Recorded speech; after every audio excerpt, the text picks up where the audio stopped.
Olá, estamos dando início a mais um programa Debates Le Monde Diplomatique Brasil, uma iniciativa do jornal Le Monde Diplomatique Brasil, em parceria com a TV PUC, com o canal universitário e com a TVT, a TV dos Trabalhadores. Vamos tratar hoje do ato bolsonarista na Paulista. Que implicações ele tem? Como é que nós podemos ler os acontecimentos que ocorreram na Avenida Paulista? Que repercussões ela vai ter esse ano na política, nos partidos, nas eleições municipais? Enfim, o bolsonarismo está vivo, o bolsonarismo está ativo, o bolsonarismo ainda é desestabilizador da democracia? Com essas perguntas, nós convidamos um especialista. Nós convidamos o Josué Medeiros, que eu vou apresentar para vocês agora. O Josué já esteve aqui com a gente no programa, é uma satisfação vê-lo de novo conosco. O Josué é cientista político. Na verdade, ele é doutor em ciência política pela Universidade do Estado do Rio de Janeiro e pela Universidade de Paris, no Instituto de Altos Estudos da América Latina. Professor adjunto do Departamento de Ciência Política da Universidade Federal do Rio de Janeiro, ele atua nos temas da crise da democracia e neoliberalismo, partidos políticos e eleições, estudos legislativos. É coordenador do Núcleo de Estudos sobre a Democracia Brasileira na Federal do Rio e pesquisador do Laboratório de Eleições, Partidos e Política Comparada, vinculado também à Federal do Rio. E é um dos coordenadores do Observatório Político e Eleitoral. Muito bem, Josué. Bom dia, uma satisfação tê-lo aqui com a gente, né? Eu vou querer começar com a pergunta mais genérica. O que você achou dessa manifestação do bolsonarismo na Paulista nesse domingo passado? Olá, Silvio. É um prazer estar aqui com você mais uma vez. Agradeço o convite. Saúdo todo mundo aí que nos assiste. Acho que é muito importante a gente avaliar adequadamente, né, os efeitos do ato bolsonarista, porque as perguntas que você fez na introdução são as perguntas-chave, né? Acho que se o bolsonarismo vive, sim, sem nenhuma dúvida, e vai continuar vivo por um bom tempo. Agora, se o bolsonarismo ainda é capaz de estabilizar a nossa democracia, eu acho que isso mudou um pouco comparado com o poder e a capacidade que o bolsonarismo tinha nas mobilizações anteriores. Então, eu estou convidando, na minha análise, todo mundo a gente olhar esse ato do dia 25 de fevereiro de 2024 em perspectiva, comparando com os atos de 7 de setembro de 2021 e de 2022 que o Bolsonaro convocou quando era presidente. Então, vamos recapitular. Em 2021, ele convocou atos no 7 de setembro contra o STF, abertamente, né? Contra o STF, dizendo que não dava mais para ele ser pressionado e podado pelo STF. Quando ele xinga o Alexandre de Moraes, né, o ministro Alexandre de Moraes, na Paulista. Vamos lembrar que nesse dia 7 de setembro de 2021, o Bolsonaro faz um ato de manhã em Brasília, pega o avião e faz o ato de tarde em São Paulo, na Avenida Paulista. Além disso, além dessas duas cidades, cerca de 200 cidades no Brasil fizeram ato naquele feriado. Só em Brasília e na Avenida Paulista, em 2021, Silvio, o Bolsonaro juntou 120, 130 mil pessoas em cada uma. Então, só em duas, fora as milhares que foram se juntando em várias outras, lá no Rio, deu 100 mil pessoas e por aí vai. Isso, 7 de setembro de 2021. Em 7 de setembro de 2022, o Bolsonaro convocou uma nova jornada de mobilização. Nessa segunda, qual era o objetivo dele? Sequestrar a data nacional para sua campanha de reeleição. Ele estava fazendo motociatas de campanha, né? Todo mundo lembra a capacidade de mobilização que ele tinha. Novamente, 200 cidades fizeram ato em 2022. O Bolsonaro fez de manhã em Brasília, pegou o avião e foi para o Rio, foi lá para Copacabana. E no Rio e em Brasília, naquele 7 de setembro de 2022, ele botou 120 mil, 130 mil pessoas em cada uma. São dados públicos, é fácil de achar. Então, o que eu tenho dito? Olha só, gente, o Bolsonaro, em 21 e 22, quando era presidente, juntou só em duas cidades quase 300 mil pessoas, fora a conta que você vai pegar nas outras cidades, que dá perto de 1 milhão de pessoas mobilizadas em torno dele em 2021 e 2022. Agora, em 2024, ele que está acuado, qual foi a escolha dele? Não convocou atos em todas as cidades, porque não daria a foto que ele quer, né? Seria pouca gente.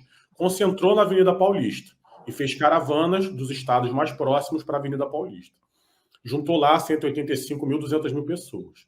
Então, é muita gente, não dá para negar esse dado, é impactante, né? As pesquisas de quem foi estudar, aquele público estão começando a sair, mostram isso, né? Quem estava em São Paulo e foi andar por lá ficou assustado, enfim. Mas, comparado com o que o Bolsonaro fazia, não é suficiente para mudar a situação dele como um investigado e como um desestabilizador da democracia.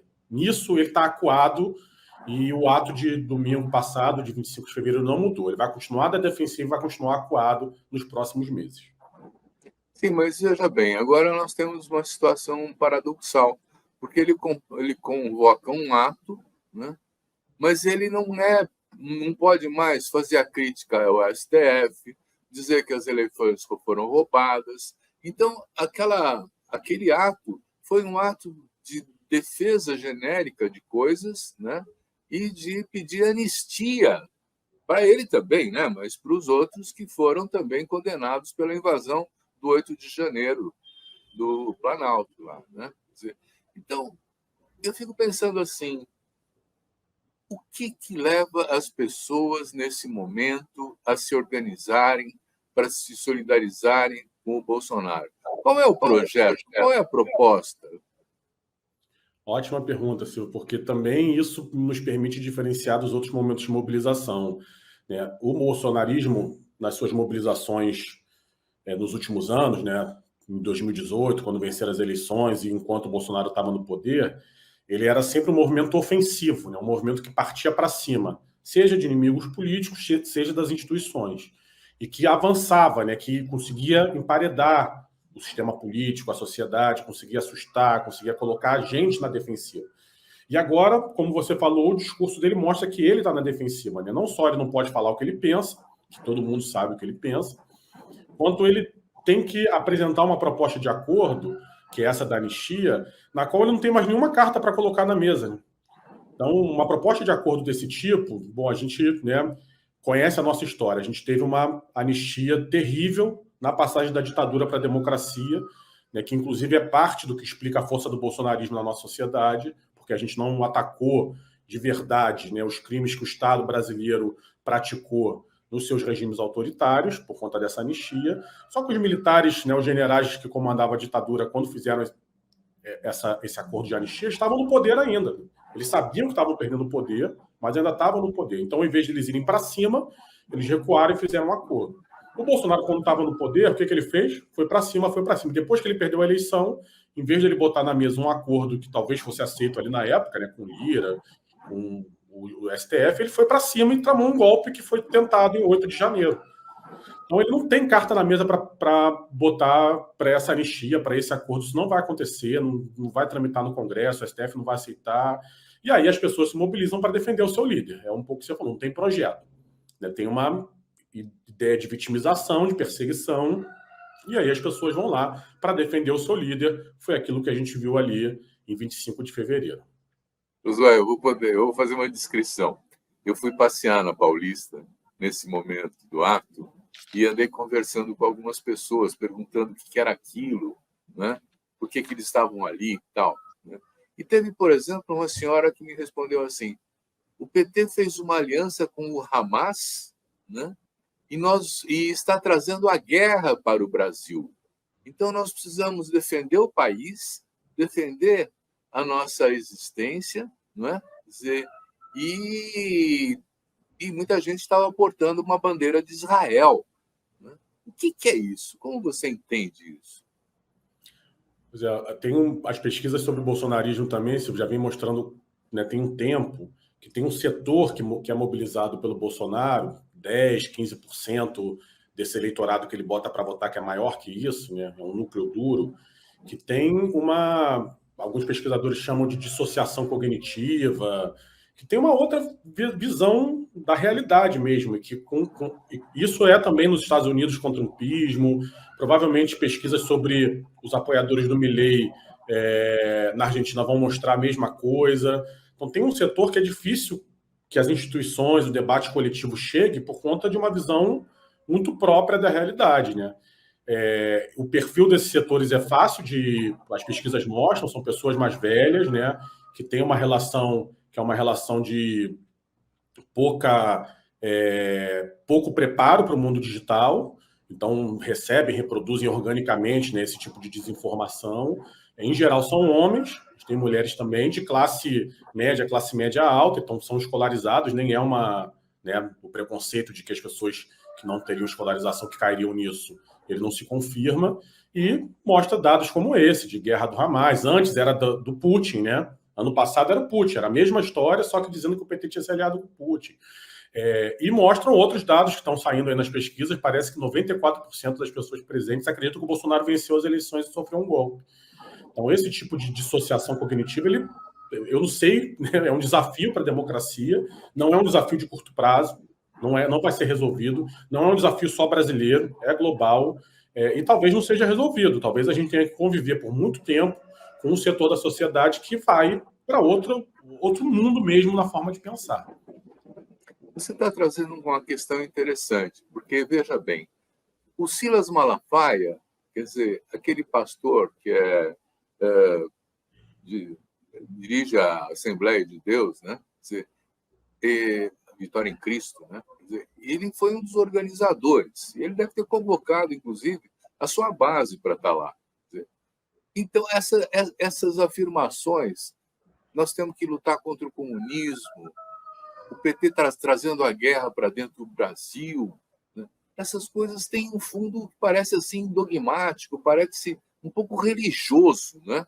Quer dizer, você também associa a questão, vamos dizer assim, da religiosidade desse público e essa fé no Bolsonaro, essa fé na crença. E aí você está trazendo outro tema que eu vou tratar depois, que é o poder das redes sociais, né? Como é que você vê esse sentido religioso da fala desses militantes? Olha, Silvio, nesse caso eu acho que a gente precisa problematizar bem a relação que o nosso campo, né, o campo democrático, o campo progressista, a esquerda em geral faz entre bolsonarismo e religiosidade, especialmente com os evangélicos, né? Um dado do Estadão, que pesquisou o perfil de quem estava lá na rua, em 25 de fevereiro, mostra que 50% eram de católicos e 30% de evangélicos. E a gente tende a dizer que é o contrário, né? Então, esse é um primeiro dado importante. Segundo dado importante, coordenei uma pesquisa de grupos focais junto com a Frente de Evangélicos pelo Estado Democrático de Direito, que é um movimento de evangélicos e evangélicas que nasceu na luta contra o golpe, contra a presidenta Dilma, e desde então vem defendendo que é possível juntar a gramática da democracia e dos direitos humanos com a gramática religiosa para disputar esse setor aí para os nossos valores. A gente fez grupos focais em 6 cidades, o relatório vai ficar pronto começo de março, ele já está escrito, está sendo diagramado, né, está sendo revisado, e a gente fazia perguntas sobre política, sobre bolsonarismo, e não tem essa aderência toda que o Malafaia quer dizer que tem. Então, às vezes, a gente também compra muito o discurso dessas lideranças conservadoras, como o Malafaia, aquele André Valadão, como se a base estivesse comprando, e quando a gente vai conversar com a base de modo tanto etnográfico ou sistemático, em pesquisa como essas que a gente fez com perguntas semi-estruturadas, isso não aparece. Então, tem muito campo aí para a gente avançar nessa relação com as pessoas evangélicas em geral do Brasil. Tá, mas agora nós vamos ter que tratar um problema que é um fenômeno novo, né? Quer dizer, o lugar, o locus da política, se é que não foi substituído, e hoje é nas redes sociais, pelo menos se ampliou para as redes sociais, não é? Quer dizer, que poder tem esse trabalho das redes sociais para associar com um evento como esse, hein? Isso aí é uma tragédia para a democracia, né, Silvio? Porque a gente está falando de redes sociais que são controladas por 2 ou 3 ou 4 grandes corporações, né, globais. E elas que determinam como as informações vão circular a partir dos seus algoritmos. Então, não tem outro caminho que não uma regulação muito profunda dessa forma de comunicação, de sociabilidade, porque as redes sociais não são só uma forma de comunicação, né? As pessoas estão formando seus laços sociais por ali, formando sua subjetividade política por ali. Então, é muito grave que a gente esteja formando gerações com base em algoritmos que são controlados por 2 ou 3 grandes big techs. Pelo que eu tenho lido, a União Europeia tem avançado um pouco nessas regulações, né? Nos Estados Unidos, não. É um processo que não tem como ser nacional só, a gente tem que avançar também aqui, mas precisa coordenar isso com iniciativas globais, né? A alternativa que tem é uma alternativa autoritária que a gente também não vai caminhar para ela, que é países que proíbem essas big techs, né, e fazem sua própria rede social. E aí essas redes, a China, por exemplo, né, a rede social lá, o Facebook chinês, o Twitter chinês, né, a gente sempre vê assim nas notícias. Isso não é uma opção para o nosso regime institucional, e o problema permanece. Assim, essa dinâmica das redes sociais, sem dúvida nenhuma, as pesquisas também já demonstram isso com muita força, favorecem a extrema-direita. Os algoritmos levam para isso, porque levam para a briga, levam para o conflito, levam para o ódio. Então, o Trump se beneficia disso, o Milley se beneficia disso, o Bolsonaro se beneficia disso. O que eu acho que a gente tem agora de diferente é que eles têm menos dinheiro para fazer esse processo, né? Porque o Trump perdeu, os circuitos internacionais já estão mapeados, mas é gravíssimo e dramático essa situação das redes sociais para a democracia. Eu não acredito que nós vamos conseguir resolver esse problema a curto prazo. Por exemplo, agora nos Estados Unidos tem esse debate de controlar as big techs, mas em nome da primeira emenda, que é aquela que garante a liberdade de imprensa, de expressão, de não sei o que e tal, né? As big techs fazem um enorme lobby, né? E conseguem barrar qualquer controle. Então, nós vamos entrar num processo eleitoral esse ano aqui, nas eleições municipais, né? Tendo presente uma atuação fortíssima das redes sociais no campo conservador, não é isso? Com um agravante, Silvio, da inteligência artificial, né, que é uma novidade que nenhuma instituição está preparada. Né? Eu tenho lido, tenho conversado com pessoas que circulam no TSE, que o TSE vai prestar muita atenção, né, o Tribunal Superior Eleitoral, na questão da inteligência artificial, vai preparar equipes técnicas. Por quê? Porque 2024 é um teste de fake news para 2026. Né? As fake news de inteligência artificial que funcionarem em 2024 vão ser massificadas, aprimoradas e massificadas até 2026. Então, a gente precisa cortar o mal pela raiz agora. Então, vai ter as fake news tradicionais que a gente já está mais preparado desde 2018, né, que os partidos, a imprensa, as instituições conseguem monitorar, né, a regulamentação disso. O TSE pode tirar em 2 horas uma fake news, né, uma desinformação. Agora vai ter essa inteligência artificial que manipula imagem, manipula voz. Isso vai ser vídeo. Isso vai ser um desafio que, se a gente não estiver preparado agora, vai nos custar muito caro em 2026, porque aí a gente não vai ter o que fazer. Mas, Josué, olha, eu queria trazer para você um tema, viu? Eu tenho a impressão que o setor conservador começou a se dividir, né? Quando você vê quem estava presente no ato da Paulista, o PL tem 99 deputados, né? E, ao que me consta, não chegou à metade a presença deles em solidariedade no ato, né? Então, eu fico me perguntando, e quero perguntar a você, se você vê, por exemplo, uma divisão nesse mundo conservador. Eu não tenho dúvida, por exemplo, que as cidades médias e pequenas brasileiras são mais conservadoras que os centros metropolitanos, né? E aí, não necessariamente é o bolsonarismo que está prevalecendo. Pode ser o coronel da região, pode ser os políticos que controlam a região. Quer dizer, eu estou sentindo que o bolsonarismo não conseguiu se impor como a bandeira principal do conservadorismo no Brasil. Nós vamos ter direitas diferentes disputando as eleições municipais? Olha, essa pergunta acho bem crucial, porque, na minha opinião, eu falei, né, o bolsonarismo vive, a partir das suas perguntas iniciais, mas ele não tem mais o potencial de desestabilizar a nossa democracia nesse momento. Pode recuperar, enfim, né, o perigo para a nossa democracia não passou. E aí, nesse sentido, a força do bolsonarismo ele é um problema mais para a direita tradicional do que para a esquerda, porque é a direita tradicional que precisa recuperar terreno contra a extrema-direita. Esses votos nunca vão mudar de lado, eles não vão mudar 30%, 35% da extrema-direita para a esquerda. Eles podem mudar, como você perguntou, de uma liderança como o Bolsonaro para outro tipo de liderança. E aí é importante a gente registrar que o Bolsonaro tentou demonstrar força agora domingo e demonstrou força para o campo da direita. Ele demonstrou botar 200 mil pessoas na rua, não demonstrou para mudar a situação dele diante das investigações, e aí ele vai ter um outro momento de demonstração de força, que são as eleições, né? Se os candidatos que ele apoiar, que ele botar a mão, pelo menos nas capitais e cidades com segundo turno, vão ser bem posicionados ou não. E aí, nesse sentido, o isolamento dele dentro do sistema político partidário é ruim para ele. É importante a sua pergunta, porque é isso. Poucos governadores, menos deputados do que aqueles que se elegeram, né, colando com ele. Ele não vai conseguir conversar com o Valdemar, que a proibição que o ministro Alexandre de Moraes fez, né, de que eles conversem. Isso vai atrapalhar muito as articulações políticas do PL, muito. O PL, eu estou fazendo essa previsão aí, o Alexandre de Moraes tem elementos para caçar o fundo eleitoral do PL, porque o PL foi capturado, né, pelo golpismo, e aí o Valdemar já está morrendo de medo disso, proibiu os diretórios municipais do PL de financiar caravanas para o ato agora. Então, a situação do Bolsonaro não é fácil para se preparar para as eleições, e isso vai abrindo espaço para lideranças locais, para outras figuras da direita recuperarem terreno diante do bolsonarismo. A gente vai ver isso, acho que até menos em 2024, porque as eleições municipais são muito fragmentadas, muito pulverizadas, mas vamos ver isso a partir das eleições, como é que essas lideranças estão se posicionando conforme o Bolsonaro vai piorando sua situação jurídica. Josué, eu vou fazer uma pergunta para você, mas depois a gente faz um pequeno intervalo.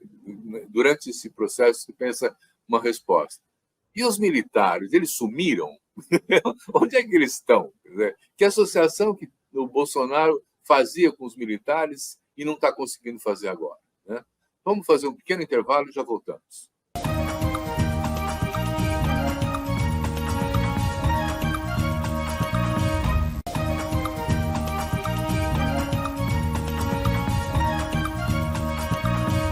A bola está com você. E os militares, eles subiram? Sumiram, né? Mais uma boa variável para a gente comparar com as mobilizações bolsonaristas do 7 de setembro de 2021 e do 7 de setembro de 2022. Né?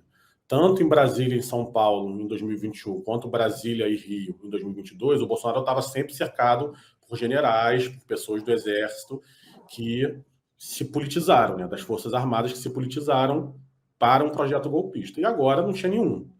Então, eles estão acuados na PF, né, na Polícia Federal, nos depoimentos, eles silenciaram, mas eu acho difícil, acho que dessa vez a gente vai conseguir ver algum general punido, provavelmente da reserva, mas talvez também da ativa, né, para além desses cargos que são abaixo do general, né, tenente-coronel, ajudante de ordem, essas coisas que, como o Cid e outros que já estão presos. Eu acho que se a gente conseguir, no combate ao golpe bolsonarista, punir efetivamente 1, 2, 3 generais que de fato tramaram o golpe, a gente vai ter um avanço muito significativo da relação entre democracia e Forças Armadas no Brasil, coisa que a gente não conseguiu na transição da ditadura militar de 64 para a nossa democracia atual. Mas não é que eles estejam convencidos da democracia. Eles estão silenciados porque estão vendo uma situação adversa, né? Mas ainda existe risco de golpe, Josué? Olha, eu acho que não existe risco de golpe. Acho que não existe, assim, não é que não existia. A chance do golpe dar certo, ela perdeu muita força quando o Biden ganha as eleições dos Estados Unidos. Acho que se o Trump fosse presidente reeleito, provavelmente os Estados Unidos teriam dado sinal verde para um golpe no Brasil do Bolsonaro. E eu acredito que nem eleição a gente teria nesse caso. Ele teria feito lá aquela minuta do decreto golpista antes das eleições e os Estados Unidos teria reconhecido, e aí a gente não teria muito o que fazer, né? Porque aí as Forças Armadas iam, garantia da lei de ordem, estado de sítio, esse tipo de coisa. Então eu acho que no momento a gente salvou mesmo a democracia, a gente precisa acompanhar, né, os desdobramentos da eleição nos Estados Unidos. O Trump pode voltar a ser presidente, certamente, se o Trump volta a ser presidente, muda a correlação de forças internacional, e os desdobramentos aqui internos, para ver em que medida o Bolsonaro vai conseguir mobilizar sua base, mas eu tendo a achar que não. Outro elemento, que eu não sei se está no seu roteiro, são as pessoas civis que estão armadas, que foram armadas pelo Bolsonaro naqueles clubes de atiradores, colecionadores e caçadores, né? É isso. Desde no começo do governo, o ministro Flávio Dino, quando estava na Justiça, fez uma operação de ir para cima da desregulamentação das armas, né, porque esse era um outro elemento do golpe bolsonarista, era além de convocar as Forças Armadas institucionalmente, era ter uma base civil armada para sustentar o golpe. Então, essas pessoas também estão acuadas nesses clubes, tiveram que devolver as armas, tiveram que registrar as armas, muitos foram presos porque tinham antecedentes criminais e não podiam nem ter arma. Então, esse elemento também foi desmobilizado. O elemento das igrejas evangélicas, como eu falei, que foi sim uma base do bolsonarismo em 17, 18, também está muito mais diverso, muito mais fragmentado. Então, acho que o jogo político está aberto, a direita pode voltar ao poder democraticamente em 2026, mas eu acho que golpe nesse ciclo agora do governo Lula está afastado. Olha, você me deixa mais feliz, porque, na verdade, eu estava mais preocupado com essa questão das armas, né? Em 2022, 813 mil brasileiros com registros de arma como caçador, atirador e colecionador, né? 2.061 clubes de tiro em atividade no Brasil, segundo os dados do Exército, né? E esse pessoal não se desmobilizou, os clubes de tiro continuam. Aliás, é bom dar também uma outra informação. Eu fiquei muito impressionado com a criação de um movimento de fazendeiros chamado Invasão Zero, não é? Que tem feito atos violentos de tentativa de expulsão de populações indígenas dos seus territórios de origem, né? Quer dizer, esse Invasão Zero ele foi criado no ano passado, mas já conta com mais de 2.000 fazendeiros que aderiram. Eu poderia dizer que isso é o braço armado do agronegócio. Então, isso pode estar, de alguma maneira, desafiando a sua reflexão, não é verdade? Não, ótimo você trazer isso. Eu acho, Silvio, que o processo de milicianização do Brasil ele está avançando. Não O que eu entendi. O chamo de processo de... milicianização, que é a lógica das Sim. milícias, que era uma lógica que estava restrita ao Rio de Janeiro até 2016, 2017. Quando o Bolsonaro assume o poder, ele dissemina essa lógica pelo Brasil. Então, o que a gente viu na Amazônia, a destruição que o Bolsonaro fez na Amazônia, não foi só uma destruição do ambiente, de ampliar o desmatamento. Ele entregou aquele território para milícias armadas do garimpo, para milícias armadas madeireiras, que é o que está provocando o genocídio dos Yanomamis, por exemplo. Não é só o processo que a gente tinha antes de fazendeiros que estão desmatando. São milícias armadas que, além de desmatar, ocupam o território, não deixam o poder público entrar, criam suas próprias regras. E esse movimento Invasão Zero que você colocou também é a mesma coisa. São milícias armadas que desafiam as leis, as instituições, o poder, e que alguma coisa a gente vai ter que fazer com isso. Mas muito difícil, né? Diante de uma democracia que sofreu um golpe, que está se reconstruindo, enfrentar todos os desafios ao mesmo tempo. E aí, nas brechas, esses setores vão se fortalecendo, assim como a milícia no Rio continua se fortalecendo. Então, o saldo que a gente tem do bolsonarismo para a nossa sociedade, para a nossa solidariedade enquanto comunidade, né, coletiva brasileira é muito grave, é muito profundo. Não vai ser resolvido em um ciclo de governo, não vai ser resolvido em dois, porque os problemas, como você destacou agora com esses dados, eles mudam de configuração, mas eles continuam existindo, né? Então, se essa turma estava se armando para dar um golpe, para derrubar a democracia, eles agora não podem mais fazer isso, eles vão se armar para outras coisas. Eles continuam, né, disseminando sua ideologia, a violência como... Acho que esse é o ponto que você traz, a violência como um método de resolução de conflitos. Isso. É isso que o bolsonarismo organiza. E que aí a gente precisa enfrentar em todas as dimensões, e é muito difícil enfrentar em todas as dimensões de uma vez só.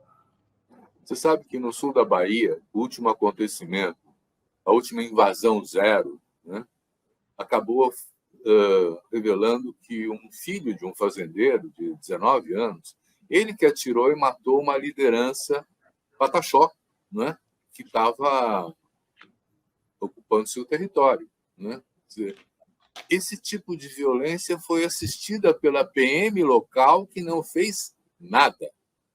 E agora nós temos aqui em São Paulo o Derrite, que é o diretor da Polícia Militar, né, que faz uma reordenação da polícia, tornando ela mais dura, mais violenta, né, mais letal, né?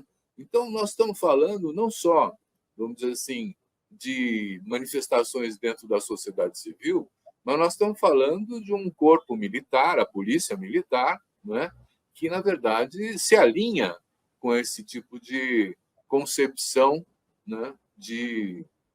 Como é que a gente chama essa concepção? Fascista? É um processo de fascistização, né, na medida em que está legitimando a violência como um método de resolução de conflitos, sem dúvida nenhuma. O que esses setores querem é mudar o nosso enquadramento institucional para que isso seja legal. Porque não é legal nem é legítimo, né? Mas eles vão legitimando para tentar transformar em um ordenamento legal. Eu acho que a única solução que a gente tem para isso, no momento, assim, é nacionalizar essas questões. Então, por exemplo, né, o STF está discutindo tornar obrigatória a câmera nos policiais militares. Não tem outro jeito. Se não vier de cima para baixo, os estados não vão fazer, não vão botar a câmera. Então, esse é um dado. Poderia ser via Congresso, não tem correlação de forças no Congresso para aprovar projetos desse tipo agora. Tem que ser via o Judiciário, como foi, por exemplo, na política da população de rua, que o Judiciário, né, o STF, elaborou. O governo federal tem que ter uma política de acolhimento da população de rua diferente da violência. E aí deu um prazo de 6 meses, o governo federal já fez um plano, agora os estados e os municípios têm que se adaptar, então você organiza aí uma forma de ação do Estado de cima a baixo que não legitima a violência. Embora a violência defensiva pode estar colocada, né? Um agente de uma prefeitura que está lidando com a população de rua, se ele for agredido por alguém da população de rua, pode se defender. Tem lá nas diretrizes as situações específicas em que a violência, do ponto de vista defensivo, é legítima. Mas não pode chegar para um conjunto de população de rua, de moradores, pessoas em situação de rua, e tirá-las de lá à força. Isso não pode. Está lá no ordenamento que o STF colocou, e várias prefeituras estavam fazendo desse jeito, né? Nesse sentido de fascistização, de que aquelas pessoas... Porque a fascistização, foi boa a sua pergunta, além da violência como um método legítimo, ela tem a desumanização, né? Setores da nossa sociedade que deixam de ser sujeitos de direito, com os quais eu posso usar a violência, porque eles não têm direito a outro tipo de tratamento. Então, são as pessoas em situação de rua, os moradores da favela, pessoas negras de todo modo, e aí isso vai, povos indígenas que estão enfrentando fazendeiros, né? Você tem aí os públicos, pessoas trans, você tem os públicos que a fascistização vai tornando não humanas, né? Não sujeitas de direito e, portanto, passíveis da violência, e é isso que a gente tem que lutar contra.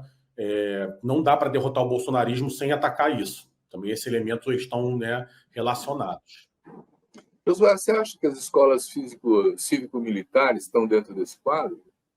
Com certeza. Isso foi outra polêmica, eu lembro de ter, acho que escrevi sobre isso, assim, muitos setores setores da sociedade progressista cobrando o governo Lula de que ele tinha que fechar as escolas cívico-militares. Isso não é razoável no nosso ordenamento, né? Os estados têm alguma autonomia para projetos pedagógicos, que é o que foi. O governo federal parou de financiar as escolas cívico-militares, o governo cancelou o decreto que autorizava escolas cívico-militares, mas os estados mantiveram, alguns ampliaram, e isso aí tem que ter uma nova rodada de pesquisas para ver como é que isso está funcionando agora sem o apoio do governo federal, né? Que eu acho que também é um dado novo. Talvez essas escolas não tenham fôlego, os governos estaduais sozinhos, salvo São Paulo, né, que tem muito dinheiro, não tenham fôlego para dar vazão para isso. Agora, esse tema do federalismo, ele é o tema hoje que a extrema-direita está usando. Assim. Vou dar outro exemplo. A lei que o Estado do Goiás aprovou para dificultar o acesso legal ao direito do aborto, né? O aborto já tem algumas previsões de lei, né, de situações que a lei permite fazer o aborto, e o Estado do Goiás aprovou uma lei de que nessas situações a mulher que está querendo fazer o aborto, está solicitando legalmente o aborto, vai ter que ouvir o batimento cardíaco do feto.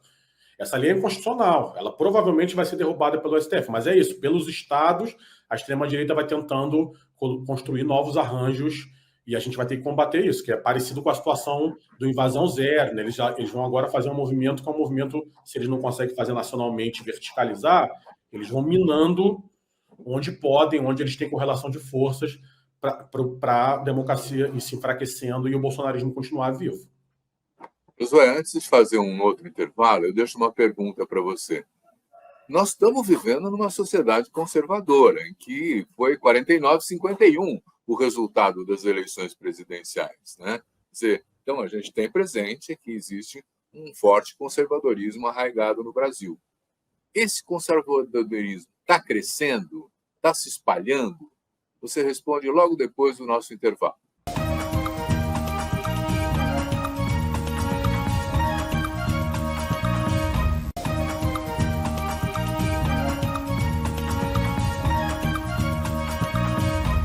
Então, Josué, eu estou preocupado com o seguinte: o Brasil já é um país que se identifica como um país conservador.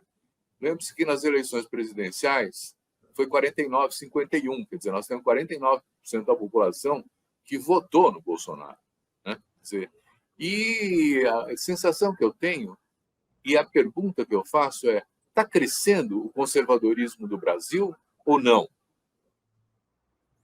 É uma ótima pergunta. Sim e não a resposta, né? Assim, do ponto de vista dos valores, as pesquisas mostram já há 30, 40 anos que a nossa população defende majoritariamente pautas conservadoras. Então, vou dar um exemplo. As pesquisas mostram uma continuidade do apoio à pena de morte, por exemplo, continuidade da rejeição ao aborto, continuidade da defesa da redução da maioridade penal, né? São pesquisas que perguntam se as pessoas concordam ou não com isso. Então, isso sempre foi um dado, né, da nossa realidade com o qual a gente tinha que lidar. O que tem de novo é isso, um conservadorismo recente muito organizado e uma polarização política eleitoral que também é social, que se radicaliza, que está exposta no dado que você apresentou. De um lado, esse conservadorismo muito organizado, de outro lado, os setores que defendem democracia com diversidade, com direitos para todas e todos, também muito organizado. E aí esse choque, desde a eleição da Dilma, né, uma eleição muito polarizada, uma margem pequena. 2018 teria sido também uma eleição muito polarizada se o presidente Lula não tivesse sido impedido de concorrer. Eu não vou dizer aqui que ele ganharia, ele liderava as pesquisas, mas não dá para fazer essa futurologia, que só porque ele liderava ele venceria, mas certamente não seria o tamanho da vitória que o Bolsonaro teve sobre o atual ministro Fernando Haddad. Seria mais polarizado, como foi em 22. Então essa polarização está dada aí para a gente como um elemento. E aí o que ela diz, né? Qual é o mérito do conservadorismo da extrema-direita? Eles afirmam os valores deles. Então, isso também fica uma lição para o nosso campo, para o campo democrático, para a esquerda, que a gente também precisa afirmar os nossos valores. Você tem isso também não é só nacional, não. Tá? Isso também é um processo global, que os setores da esquerda democrática precisam ter uma firmeza de valores, de ideais, ainda que isso não seja sectário, né? O desafio é como você faz uma política que é afirmativa do ponto de vista de valores e, ao mesmo tempo, ampla do ponto de vista das alianças, das movimentações políticas. Porque uma política sectária, ela vai levar o nosso campo a ser minoritário e aí os caras vão ganhar as eleições sempre. Então, esse dado aí também é importante. O Lula consegue ser muito amplo. Em 22, ele conseguiu defender os nossos valores com muita tranquilidade, porque eram valores democráticos muito amplos, né, muito gerais. Ele liderou uma frente ampla democrática, não foi uma frente de esquerda. Quem venceu as eleições em 22 foi uma frente ampla democrática liderada pelo presidente Lula. E, do ponto de vista da esquerda, fazendo esse recorte, precisa de lideranças que estão surgindo aí também, não é terra arrasada, né? O Guilherme Boulos, que é candidato a prefeito de São Paulo com grande chance de vencer, é um bom exemplo disso, de lideranças que estão defendendo ideais, que têm uma trajetória, que mantêm uma coerência do ponto de vista programático e também são capazes de fazer movimentações mais amplas para vencer eleições. Mas eu fico assim muito insatisfeito, por exemplo, com a questão. Você pensa o seguinte: quer dizer, a família é um elemento fundamental na sociedade, né? Se a direita fala da família, o que o setor progressista pode falar da família, né? Tem que falar também, você não acha? Acho sim, perfeita essa colocação, né? Preciso lembrar que o Bolsonaro incluiu família no Ministério do Desenvolvimento Social e a equipe de transição do governo Lula manteve, tá? Então, pelo menos esse diagnóstico foi feito pela equipe de transição, que não fazia sentido retirar a família do nome do Ministério do Desenvolvimento Social, porque a família é um elemento estruturante da sociabilidade. Então, nós temos que fazer da família, né? O nosso desafio do campo democrático é fazer da família um elemento que viabiliza direitos, que amplia direitos, não um elemento usado pelo conservadorismo para atacar direitos, como acontece. Mas nós não podemos entregar a ideia de família. É exatamente isso. Agora, como é que isso vai se desenvolver em políticas públicas, em uma discussão política ideológica, aí é um desafio muito mais complexo. O primeiro passo foi manter o nome de família, mas não sei se a gente está avançando muito nisso, a gente teria que fazer uma conversa específica, chamar as pessoas que estudam, né? Eu sei que o governo federal tem elaborado uma política nacional de cuidados, que envolve especialmente as mulheres que trabalham e trabalham remunerado ou não remunerado na chamada economia dos cuidados, cuidado de criança, cuidado de idosos, cuidado de casa. Sei também que o Ministério dos Direitos Humanos tem desenvolvido política de cuidado da pessoa idosa com muito avanço, mas como é que isso se transmuta, né, para um discurso que alcança toda a sociedade? Isso é um desafio ainda, sem nenhuma dúvida. Olha, eu tenho acompanhado, eu até escrevi algumas coisas sobre isso, de como a direita foi se organizando no Brasil nos últimos 10, 15 anos, né? Antes, por exemplo, nós tínhamos 3 grandes think tanks neoliberais, né, que eram uma referência, vamos dizer assim, de elaboração das plataformas políticas da direita, né? Eles não são centros de pesquisa intelectuais, eles são centros de formulação política, né? E passados 15 anos, com o apoio de organizações internacionais, como a Atlas Network, por exemplo, o financiamento norte-americano, tanto de empresas privadas como do próprio Estado americano, né? Quer dizer, nós tivemos a criação de quase 30 centros de pensamento, think tanks conservadores, no Brasil, né? Além disso, nós tivemos a construção, por exemplo, o Students for Democracy, né, que é um movimento internacional também nesse campo, que acaba criando condições para surgir o MBL, né? Quer dizer, então, como é que... Eu acho que tem um investimento em pensamento, em organização institucional, de criação, em grupos de agitação. Eles passam a disputar, por exemplo, centros acadêmicos, né? Quer dizer, tem aí uma mobilização e uma estratégia da direita que não tem paralelo para enfrentar ela, não é isso, José? Não tem paralelo, e é bem paradoxal, né? Porque a esquerda tem uma trajetória de internacionalismo. Então, o que a gente tem hoje, a gente tem uma internacional fascista, né, que é do Trump, do Milei, do Bolsonaro, do Orbán, e tem uma internacional neoliberal, que é estruturada a partir desse processo que você acabou de descrever. E a gente não tem a nossa, quando a gente já teve, né? E quando eu digo a gente, eu estou dizendo a esquerda que defende valores que são valores, né, de um socialismo democrático, de um socialismo cidadão, de mobilização popular, de uma democracia que seja de baixo para cima. Então, a gente precisa também aprofundar isso. Esse diagnóstico que você traz, ele mostra que a tecnologia de produzir uma articulação internacional que os movimentos operários, os movimentos sociais conseguiram fazer no século XIX e no século XX, e que estão perdidas, precisa ser retomada no século XXI, porque a direita, essas duas direitas, a neoliberal e a fascista, e as duas concorrem contra a democracia, né? Cada uma ao seu modo, a fascista de modo autoritário aberto e a neoliberal de modo que vai corroendo, né, a solidariedade, introduzindo a competição como valor, e não tem democracia que se sustente com a competição como valor principal. Então, essa turma está se organizando. A gente precisa se organizar também internacionalmente para combater isso. Tá bom. Nós vamos fazer um último intervalo e já voltamos.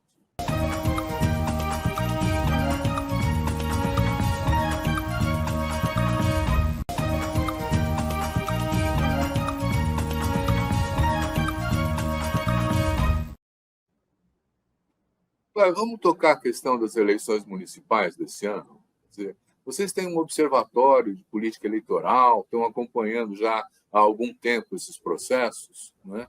E nesse cenário que nós estamos vendo hoje, como é que você está encarando esses governos municipais? Quer dizer, e acho que a gente teria que fazer alguma distinção entre o que são regiões metropolitanas e o grande Brasil das pequenas cidades, né?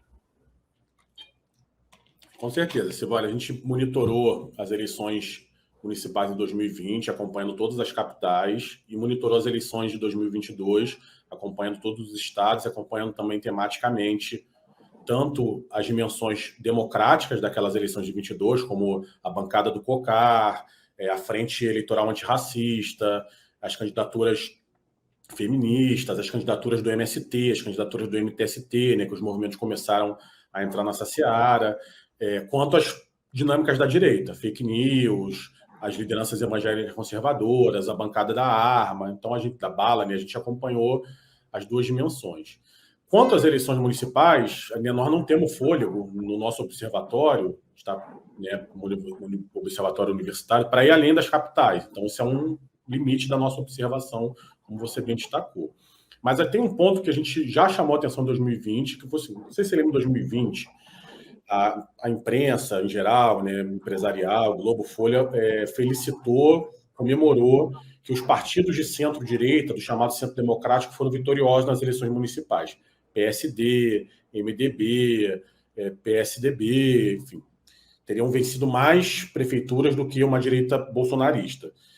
E, a partir daí, disseram que o Bolsonaro poderia ser substituído, enfim, que não teve polarização nas eleições, que a eleição municipal não tem polarização. E a gente discordou disso em 20 e falou, olha, esse número aí, essa turma toda vai estar com o Bolsonaro ou com Lula, alguns, né, migraram para o Lula em 22. Não tinha Lula ali ainda em 20, né, ele não tinha recuperado plenamente os direitos políticos, isso é em começo de 21, mas ele já estava solto. Então, acho que agora é a mesma coisa. A gente vai ver uma míriade de partidos vencendo as eleições. Provavelmente os partidos que hoje, inclusive, compõem a base do governo, do centro, né, centrão, vão ter a maioria das prefeituras.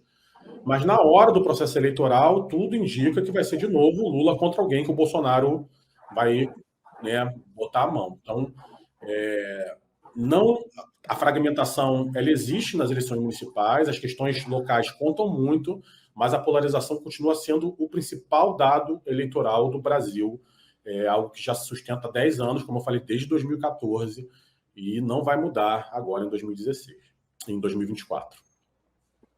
E esse fundo eleitoral que ganhou mais de 5 bilhões, não é, de reais para poder ser distribuído entre os partidos segundo o tamanho da sua bancada. Além disso, tem aquele mundo das emendas parlamentares também. Como é que vai ser usado esse dinheiro esse ano? Olha, são duas questões diferentes. Assim, eu, como cientista político, defendo o fundo eleitoral, né? Acho que ele é um avanço, a democracia custa, embora não concorde com esse nível de valor que foi estabelecido agora. Mas é melhor ter o fundo e a gente discutir o valor do que não ter, né? Já as emendas parlamentares são outra coisa, porque aí é um processo que o Eduardo Cunha iniciou em 2015, né? Onde o legislativo sequestra uma parte do orçamento. E eu não teria problema que se a gente avançasse para uma reforma política onde o legislativo passasse a organizar parte do orçamento. Acho que isso cabe numa democracia. Só que isso tem que ter regras, né? Tem que estar estruturado em dinâmicas de políticas públicas, em planejamento, coisa que não está. Então, o grave das emendas é que esse sequestro é uma reforma institucional que não é debatida e vai sendo feita desse modo, como eu falei mesmo. Assim, é um sequestro de parte do orçamento que os parlamentares usam como querem. Então, alguns parlamentares direcionam para políticas públicas, para fortalecer políticas públicas instituídas. Essa tem sido a briga do governo Lula, né? Fazer com que esse dinheiro vá para o PAC, vá para o SUS. E outros compram tratores que uma cidade pequena não precisa, provavelmente para, né, enraizar estruturas políticas que depois vão levar a voto, enfim, essa dinâmica tradicional da política, do coronelismo, do clientelismo e por aí vai.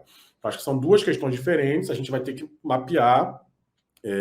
O fundo eleitoral é mais democrático, né, porque está lá, tem um critério mais objetivo, as emendas é muito mais difícil, e a gente precisa pesquisar. Assim, a gente não sabe ainda o impacto desse processo de crescimento das emendas. A gente tem estimativas, tem exemplos, né, reportagens boas que vão no município, mas o impacto total a gente não tem ainda.